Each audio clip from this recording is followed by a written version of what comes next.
Game after game, we try to challenge ourselves. For Detroit, we wanted to, first of all, to write a story that would be incredibly bending, which means the most non-linear story that we've ever created.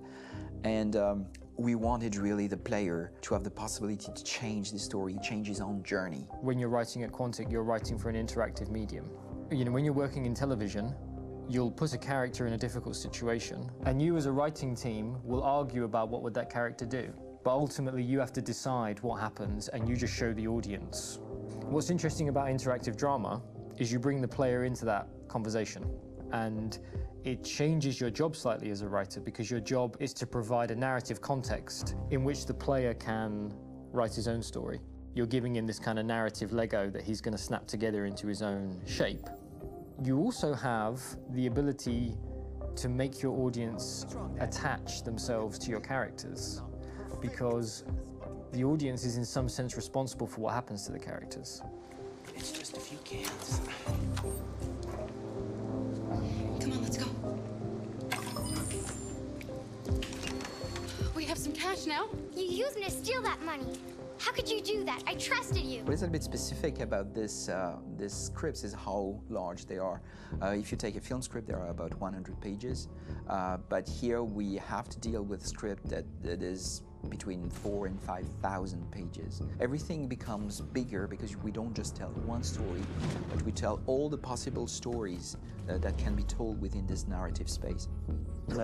On Act 3, our final act, we have around 1,000 different scenarios. And every one of those scenarios has to be as interesting, as passionate, as strong, and as emotional for the player. We want every action that the player does, every interaction that is available to serve in telling the story, and help the player understand who his character is, and build that character moment to moment.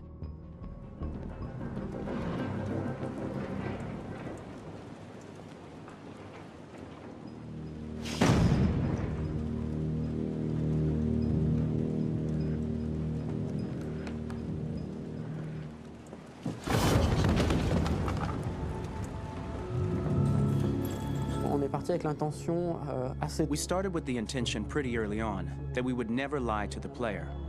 So we implemented a visible tree structure in the game that players can consult during a scene or at the end of it, which shows exactly what they did and what they missed. There are games out there offering world exploration. We offer narrative exploration.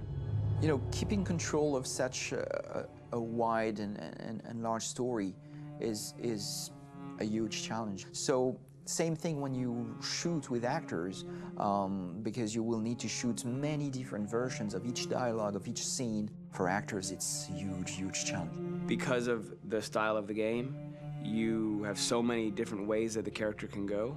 Every decision, it's what I call kind of choose your own adventure. Like every decision that the player makes, it's going to open up 40 more pages of material and experience that ties in, which means as a performer, you have to try to continue to make things feel real that the player might not ever see, but also that in performance, it's not always connected to a previous act. It's grueling, it's hard work, but it's a great team, and I enjoy doing it. I was really frustrated. I was until I got to this point where I kind of was able to step outside of my own experience and even in a lot of ways my own process and be able to step outside of that and okay, this is something new. What do you need? How do I meet you there? How do I give you what you need and still feel like I'm doing what's right?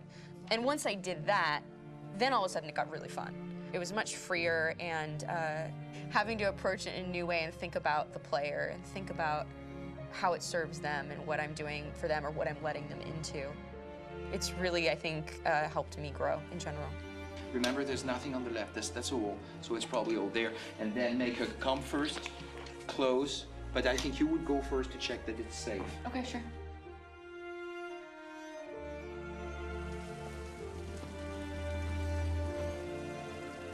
The most enjoyable thing about working in performance capture on this kind of project is that if I shot a film, I would get to do one of these endings. I get to do so many different things as Connor. Your head goes all over the place because you're trying to keep track of basically 4 different storylines for each different response. What's the name of my dog? Buddy? Scout. I think it's Jack. I can't remember. So I worked with physicality a lot because it was a good way to anchor myself in these different rings of the tree. As the story grows out, I know where that is physically in my body, and then I can switch more continually on set, and it'll be entirely up to the player to determine what order those things come out and what they look like from a distance. Like if you're playing through it, the culmination of all of that will be their version of Connor. I'm faster than you, and I don't feel pain. You don't stand a chance against me. Listen, asshole. If it was up to me, I'd throw the lot of you in a dumpster and light a match to it. Tourner les scènes d'action à... Shooting action scenes at Quantic Dream is a real challenge, because these are scenes where the storytelling has to continue. It's not an action scene just to have a dose of adrenaline. The stunts have huge consequences on the rest of the story. It's really a moment where we implicate the player and tell him that the choices he makes during an action scene will have a direct impact on the evolution of his story. Mon plus grand défi sur Détroit aurait... My biggest challenge on Detroit has been managing the large number of animations that we received from motion capture. Detroit features more than 37,000 animations, which is a huge amount to handle on a daily basis. You have to realize that the player, in his first playthrough, will miss certain scenes. This also means that we had to think of, conceive, and produce all the potential story paths. The characters' costumes, the places, day or night, the weather. Did the character get shot in the shoulder? Did he get injured? All this consistency forced us to produce a lot of graphic assets in order to, quite simply, allow the player to have true continuity throughout the story. Honestly, we were even surprised by the challenges that come with such a big tree structure, and we did our best to guarantee quality across all the game and make sure that whatever path you choose within this narrative space, you will have an equally good experience.